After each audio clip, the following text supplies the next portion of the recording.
Assembly ఎన్నికల్లో ఊహించని ఓటమితో షాక్లో ఉన్న బీఆర్ఎస్కు గోరుచుట్టుపై రోకటిపోట్ల సీనియర్లు ఒక్కొక్కరు పార్టీని వీడుతున్నారు. దీనికి తోడు దమ్ముంటే ఒక్క ఎంపీ సీటైనా గెలవండి అని సీఎం రేవంత్ రెడ్డి ఛాలెంజ్ చేయడం లోక్సభ ఎన్నికల్లో గెలుపు బీఆర్ఎస్కు సవాల్గా మారింది. జహీరాబాద్ ఎంపీ బీబీ పాటిల్కు మళ్లీ టికెట్ ఇస్తామన్నా ఆయన బీఆర్ఎస్ను వీడి బీజేపీలో చేరారు. నాగర్ కర్నూల్ సిట్టింగ్ ఎంపీ పోతుగంటి రాములు కూడా పార్టీకి రాజీనామా చేసి బీజేపీ కండువా కప్పుకున్నారు. రాములు కుమారుడు భారత్కి కూడా బీజేపీ టికెట్ ప్రకటించింది.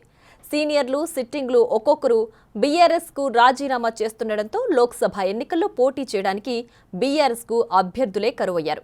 దీంతో ఆ పార్టీ పొత్తుల కోసం ప్రయత్నాలు మొదలుపెట్టినట్లు కనిపిస్తోంది.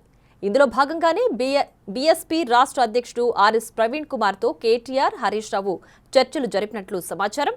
పొత్తు పెట్టుకుంటే నాగర్ కర్నూల్ టికెట్ ఇస్తామంటూ ప్రవీణ్ కుమార్కు కేసీఆర్ ఆఫర్ చేయగా మాయావతితో మాట్లాడి చెబుతానని ఆర్ఎస్ ప్రవీణ్ కుమార్ బదులిచ్చినట్లు తెలుస్తోంది.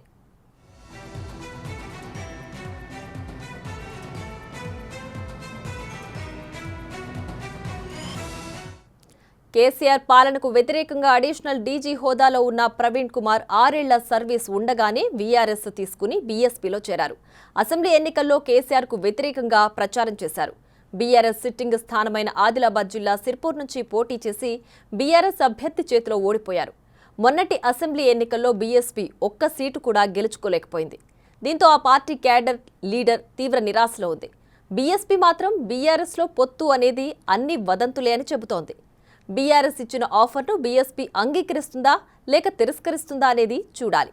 పార్టీ నడపమంటే పాన్ షాప్ నడిపినంత ఈజీ కాదన్న కేసీఆర్ మాటలు ఇప్పుడు ఆయనకే వర్తిస్తున్నట్లు కనిపిస్తోంది.